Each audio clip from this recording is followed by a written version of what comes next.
रितेश अग्रवाल की लाइफ जितनी सिंपल दिखती है उतनी सिंपल है नहीं। वो सिर्फ बड़ा भाई नहीं है, वो अग्रवाल इंडस्ट्रीज का नया मालिक है। शंकर जी ने रिटायरमेंट लेकर सारा कारोबार रितेश को संभालने दिया। रितेश ने भी उन्हें निराश नहीं किया। 6 महीनों के अंदर अंदर प्रॉफिट्स 2 गुना कर दिया, एम्प्लॉइज भी बढ़ा दिया। अब वो अपना नया प्रोजेक्ट इंदौर में शुरू करने वाला था। अवंतिका का पति रचित इंदौर से है, इसीलिए इस नए प्रोजेक्ट पर उसने भी मदद की। 33 साल के उम्र में रितेश को कोई जल्दी नहीं थी शादी करने की, लेकिन घरवाले कहाँ सुनते। प्रेशर बढ़ाए जा रहे थे। फोन पर जब भी बात होती सिर्फ लड़की के फोटोज भेजते और उसके बारे में बोलते। रितेश इतना थक गया कि घर पर बात करना कम कर दिया। इंदौर में अकेले रहकर खुश था। ऐसे नहीं है कि रितेश की लाइफ में लड़कियों की कमी है, उसके भी गर्लफ्रेंड्स रही है, लेकिन एक लड़की ने सबसे ज्यादा उसे हर्ट किया है। त्रिशा मिश्रा बेंगलुरु की रहने वाली है। रितेश के साथ कॉलेज में पढ़ती थी। दोनों डेट करते करते इतने सीरियस हो गए कि रितेश ने उसे शादी के लिए प्रपोज किया, पर त्रिशा ने मना कर दिया। उसका कहना था कॉलेज के बाद वो इंडिया से बाहर जाना चाहती है, इसीलिए शादी नहीं करनी। इस बात को हुए 10 साल हो गए, लेकिन रितेश कभी त्रिशा को भुला नहीं पाया। त्रिशा के बाद भी गर्लफ्रेंड्स बनी थी, लेकिन किसी ने भी रितेश के दिल को नहीं छुआ। अब तो रितेश ने उम्मीद ही छोड़ दी कि कोई उसे मिलने वाली है। एक दिन काम करते करते उसे घर से कॉल आया। जब नहीं उठाया, उसकी मॉम ने मैसेज किया, प्लीज जल्दी घर आ जा, पापा की तबीयत खराब है, उन्हें हॉस्पिटल एडमिट किया है। मैसेज पढ़ते ही रितेश से रहा नहीं गया और वो अगली फ्लाइट लिए बेंगलुरु आ पहुंचा। डायरेक्ट हॉस्पिटल गया तो वहां पता चला कि उसके पापा को सीने में दर्द हो रहा था, इसलिए डॉक्टर के पास ले आए। डॉक्टर ने चेक किया और कहा सब कुछ ठीक है, लेकिन उनका दिल अब कमजोर होते जा रहा है। बुढ़ापे में ऐसा होता है, क्या हम पापा से मिल सकते हैं? रितेश ने पूछा। हाँ, मिल सकते हैं, लेकिन एक एक करके डॉक्टर ने कहा और चले गए। सबसे पहले शालिनी जी, रितेश की मां, अंदर गई। फिर रितेश अंदर गया। उसके पापा काफी कमजोर हो गए थे और चेहरे पर उदासी थी। पापा क्या हुआ? रितेश ने पूछा। रितेश का सवाल सुन शंकर जी की आंखें गीली हो गई। तुम शादी कब करोगे? उसके पापा ने पूछा। पापा अभी नहीं प्लीज, आप डिस्चार्ज होकर घर आओ फिर बात करते हैं। रितेश बोला, नहीं मुझे अभी जानना है। शंकर जी ने जोर से कहा, पापा प्लीज आप स्ट्रेस मत लो। रितेश उन्हें शांत करने लगा। पास रखे गिलास के पानी को पीला शंकर जी से कहा, पापा अपना ख्याल रखो। रितेश ने कहा। खांसते हुए उसके पापा ने कहा, मैंने तुम्हारे लिए एक लड़की ढूंढ रखी है। क्या? रितेश चौंक गया। हाँ, बहुत अच्छे घर की है, तुम्हें समझ भी लेगी, तुम अब उसी से शादी करोगे, उसके पापा ने कह दिया। पापा प्लीज, मैं उसे जनता तक नहीं तो कैसे शादी कर लूं? रितेश ने पूछा। तुम्हें ये पहले ही सोचना चाहिए था। जब से कंपनी संभालनी शुरू की है तब से घर नहीं आते, फोन नहीं करते, ना गर्लफ्रेंड है ना बीवी। हमें भी तुम्हारी चिंता होती है, इसलिए हमने खुद एक लड़की को देख डिसाइड किया है। उनके पापा से भी वादा कर दिया है। कल हम लड़की देखने जा रहे हैं। शंकर जी बोले, डेढ़, ये गलत है। रितेश चिढ़ते हुए बोला, तुम्हें इतने दिन अकेले रहने दिया, ये हमारी गलती है। अब और नहीं, तुम्हें मेरी और तुम्हारी माँ की कसम है, अगर इस लड़की से शादी नहीं की तो मैं जिंदा नहीं रहूंगा, मर जाऊंगा। शंकर जी ने धमकी दी। अपने पापा की धमकी सुन रितेश की बोलती बंद हो गई। पापा प्लीज, इतना ही कह पाया। नहीं रितेश, बहुत सुन लिया तेरी, तो 33 साल का हो गया है, तुम्हारे सारे दोस्तों की शादी और बच्चे भी हो गए हैं और तुम यहीं बैठे हो, शंकर जी ने कहा। रितेश अपनी आंखें बंद गुस्सा कंट्रोल कर पूछा, कब जाना है उनके घर? मुस्करा कर शंकर जी बोले, अगर आज मैं डिस्चार्ज हो गया तो कल सुबह ही चलते हैं। ठीक है, कहकर रितेश वहां से चला गया और शाम तक शंकर जी की डिस्चार्ज भी किया गया। रितेश ने अपनी से सारी बात कह दी, लेकिन उन्होंने शंकर जी का साथ दिया। उनका कहना था, अगर तुमने अब शादी नहीं की तो मेरा भी मरा मुंह देखोगे।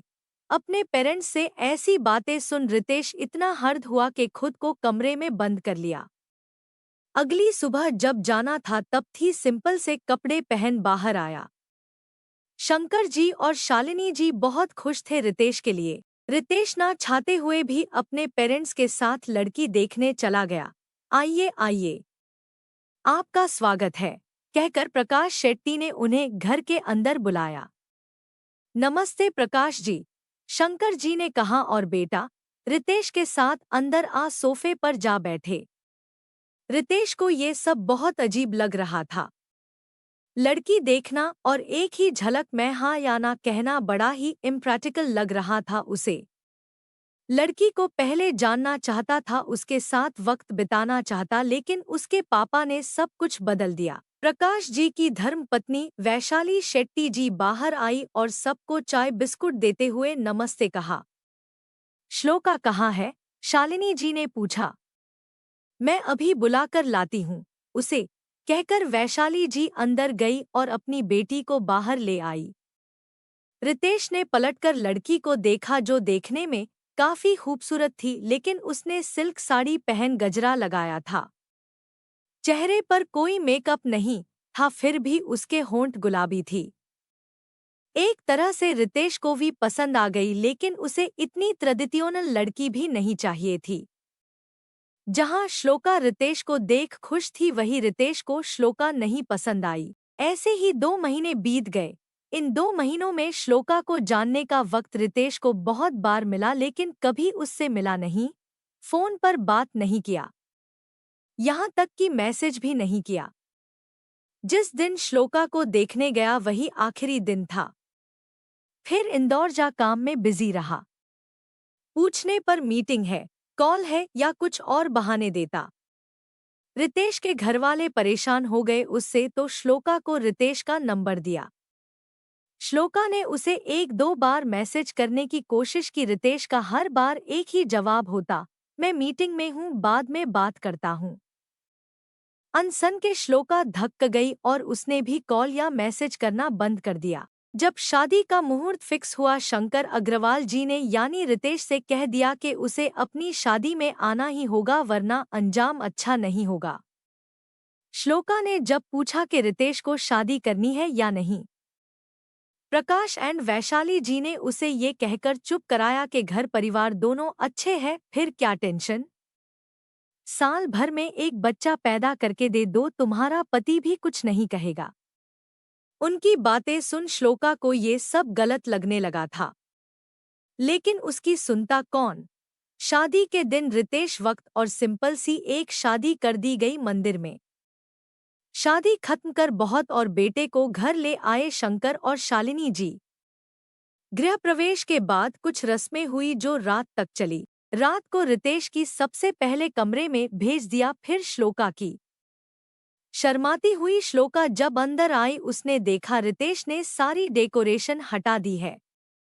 अपने कपड़े बदल एक सिंपल सा शर्ट और शॉर्ट्स पहन लिया। श्लोका को देख रितेश ने कहा, शादी से पहले मैं कुछ बोल नहीं पाया, लेकिन अब चुप नहीं रह सकता।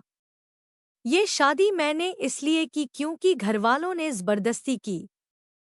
My life is in Indore, not here. उसकी बात सुन श्लोका उसे कन्फ्यूजेड होकर देखने लगी। क्या हुआ? रितेश ने पूछा। आपने अभी अंग्रेजी में क्या कहा? श्लोका ने पूछा। अपनी आंखें बड़ी कर रितेश ने पूछा, तुम्हें इंग्लिश नहीं आती? ना। मैं गर्दन हिला श्लोका बोली, थोड़ी बहुत आती है, टूटी फूटी। सीखने की कभी जरूरत नहीं पड़ी। What the hell? कहकर रितेश वहीं बेड पर बैठ गया और अपने बालों में हाथ डाल गुस्सा शांत करने लगा। इसका मतलब? श्लोका ने पूछा। कुछ नहीं, लेकिन इतना समझ लो, मैं इस शादी को नहीं मानता और न तुम्हें मेरी पत्नी। मैंने अपना दिल किसी और को दे दिया है, दोबारा ऐसी गलती नहीं करूंगा। तो इतना याद रखो कि मैं तुम्हारा ना कभी था और ना कभी रहूंगा। रितेश ने हर एक शब्द को साफ साफ बताया। उसकी बात सुन श्लोका की आंखें गीली हो गई। आपने मुझसे शादी क्यों की फिर? श्लोका ने पूछा। घरवालों की जिद थी कि मैं शादी करूं, तो इसलिए कर लिया। रितेश दूसरी ओर देखते हुए बोला। और आपको मेरी ही लाइफ मिली बर्बाद करने को? श्लोका ने गुस्से में पूछा। सॉरी मिस श्लोका, लेकिन मुझे पापा के सेहत के लिए ये सब करना पड़ा। तुम्हारे पास दो ऑप्शंस है, या तीती डिवोर्स लेकर इस शादी को तोड़ थी, मैं कुछ नहीं कहूंगा, या फिर मेरे साथ इंदौर चलो जहां कोई पूछेगा नहीं कि शादी असली है या नकली। हम दोनों रूममेट्स के तरह रहेंगे, लेकिन दुनिया के लिए मियाँ बीवी।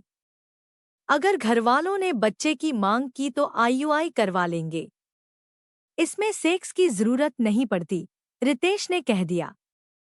श्लोका वही खड़ी जोर जोर से रोने लगी। रोते हुए बाथरूम गई और वही फर्श पर बैठ गई। उसकी लाइफ इतनी बदल जाएगी ये नहीं सोचा था। उसे तो लगा था रितेश काम में बिजी है इसलिए बात नहीं कर रहा। अब तो श्लोका को खुद पर भी गुस्सा आ रहा था। क्यों उसने वक्त रहते अंग्रेजी नहीं सीखी? हर कोई आजकल इंग्लिश जानता है, लेकिन श्लोका सिर्फ हिंदी मध्यम में पढ़ी थी। कॉलेज में इंग्लिश में सिखाते लेकिन पूरी तरह नहीं, इसलिए श्लोका ने सिर्फ इंग्लिश पढ़ना जानती थी, लेकिन बोलना नहीं। श्लोका रात भर बाथरूम में ही बैठी रही। रितेश ने भी आकर कुछ नहीं पूछा। फर्श पर बैठी बैठी सो गई। जब सुबह की किरण उसके चेहरे पर जा गिरी, श्लोका की आंखें खुली और वो बाहर आई। रितेश अपनी जगह पर सोया था। श्लोका उसे देख एकटक निहार रही थी। रितेश हैंडसम तो था, लेकिन दिल उठना ही अगली। अपने कपड़े और ब्रश लिए वापस बाथरूम गई, नहा धोकर बाहर आई। रितेश तभी भी सो रहा था। गीले बालों को सूखा अपने फोन को चेक किया, दोस्तों के विशेस पर थैंक यू लिख भेज दिया और कमरे से बाहर किचन में चली गई, जहां शालिनी जी सुबह का नाश्ता बना रही थी। गुड मॉर्निंग माँ, श्लोका किचन में आते हुए बोली। गुड मॉर्निंग, लेकिन इतनी जल्दी क्यों उठ गई? शालिनी जी बोली। थैंक्स माँ, लेकिन घर पर इसी समय उठती हूँ, इसलिए आदत है, श्लोका ने कहा। अच्छी बात है, लेकिन आज पहला दिन है तो तुम्हारे लिए छुट्टी कल से बना लेना, शालिनी जी बोली। नाश्ते में इडली, वड़ा और श्लोका का बनाया खीर परोस दिया। सबके खाने के बाद शालिनी जी ने पूछा, रितेश तुम्हें खीर कैसी लगी? बहुत अच्छी है माँ, रितेश ने कह दिया। फिर मुस्कुराते हुए शालिनी जी बोली, श्लोका ने बनाया है। यह बात सुनते ही रितेश रुक गया। श्लोका को देख गुड जॉब कहकर वापस बड़ा खाने लगा। खाने के बाद रितेश ने श्लोका से कहा, बेडरूम में आओ प्लीज। श्लोका शालिनी जी से कहकर कमरे में गई।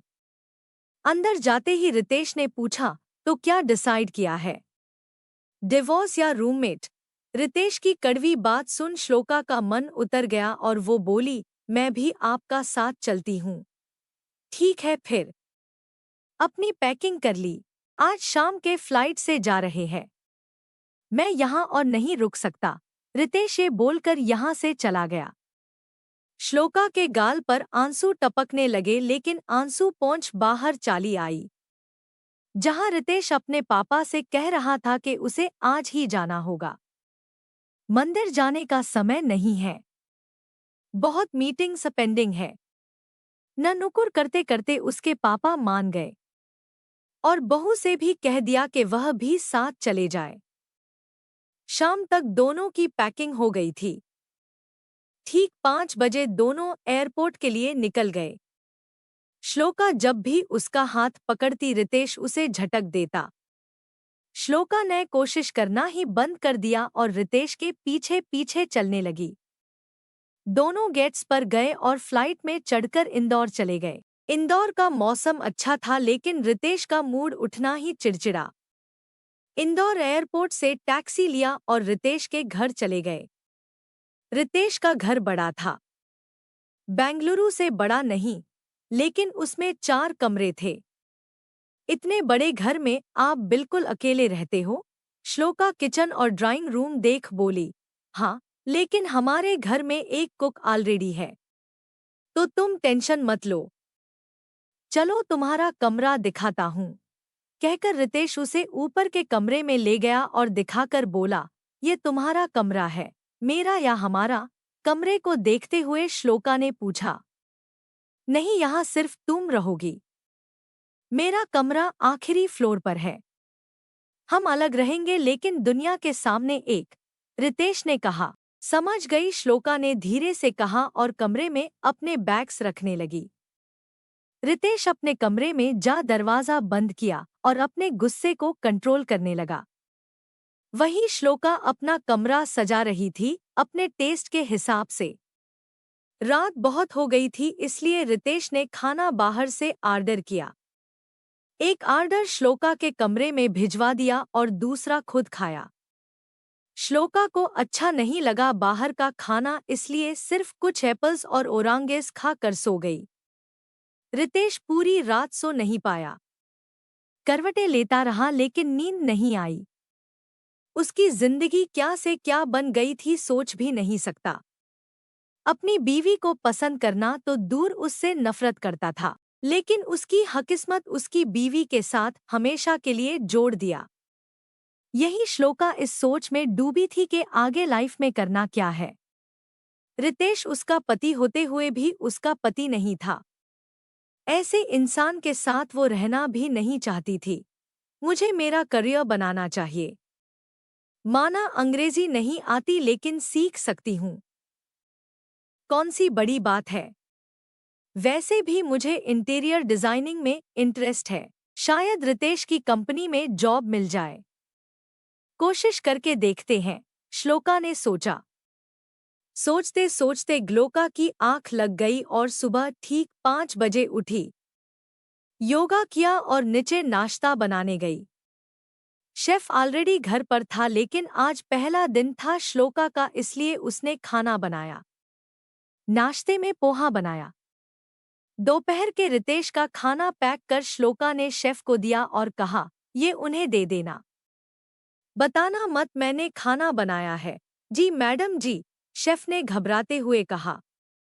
मुझे मैडम नहीं श्लोका दीदी बुलाओ, स्माइल कर श्लोका ने कहा। जी दीदी, शेफ जो काफी छोटे उम्र का था, स्माइल कर बोला। खाना बना श्लोका अपने कमरे में गई तभी रितेश बाहर आया। खाना लगाने को कहा और न्यूज़पेपर पढ़ने लगा। जब शेफ ने पोहा परोसा, रितेश के चेहरे पर स्माइल आ गई। वाह, आज मेरा फेवोराइट बनाया है। और वो खाने लगा। ये इतना टेस्टी क्यों है? किसने बनाया है? रितेश ने पूछा। सर वो मैंने ही बनाया है। नए टेस्ट के लिए मैंने सोशल मीडिया पर वीडियोस देखा। शेफ ने कहा। बहुत अच्छी बनी है पोहा। इसे ऐसे ही बनाते रहना, रितेश ने कहा। रितेश लंच का डब्बा लिए ऑफिस की ओर निकल पड़ा। रितेश अपनी गाड़ी ऑफिस में पार्क कर अपने केबिन में गया, जहां उसकी आज एक यूएसए के क्लाइंट के साथ मीटिंग थी। कॉन्फ्रेंस रूम रेडी करवा वो क्लाइंट का वेट कर ही रहा था कि दरवाजे नॉक हुई। कम इन, रितेश बोला। सामने से जैसे ही एक औरत अंदर आई रितेश का दिल जोर से धड़कने लगा। उसे इतने सालों बाद देख रितेश यकीन नहीं कर पाया। रितेश, तुम यहाँ? त्रिशा मिश्रा ने पूछा। मुस्कुरा कर हाथ आगे बढ़ाते हुए रितेश ने कहा, welcome miss Mishra. Good to see you. Thanks. लेकिन यकीन नहीं हो रहा, त्रिशा बोली। मुझे भी यकीन नहीं हो रहा। तुम अब यूएस में रहती हो? रितेश ने पूछा। रहती थी। अब वापस आ गई हूँ। जो कंपनी के मालिक हैं वो चाहते हैं उनका एक एम्प्लॉय इंडिया में ही रहे और उनके इस प्रोजेक्ट पर काम करे। क्योंकि मैं इंडियन हूँ मुझे ये काम मिल गया, त्रिशा बोली। यानी तुम प्रोजेक्ट खत्म करने तक हो? बड़ी खुशी से रितेश ने सवाल किया। हाँ बाबू, त्रिशा बोली। जब दोनों साथ थे त्रिशा उसे बाबू ही बोलती थी। Sorry my bad mister Agarwal. अब क्या हम मीटिंग शुरू कर रखते हैं? त्रिशा ने पूछा। हाँ श्योर, रितेश बोला और मीटिंग शुरू हो गई। मीटिंग के दौरान रितेश मन ही मन सवाल करता, क्या तुम मुझे मिस करती हो? अब वापस आई हो तो दोबारा मुझे एक मौका दोगी? मैं तुम्हारे लिए कुछ भी करने को तैयार हूँ। डाइवोर्स भी ले लूंगा।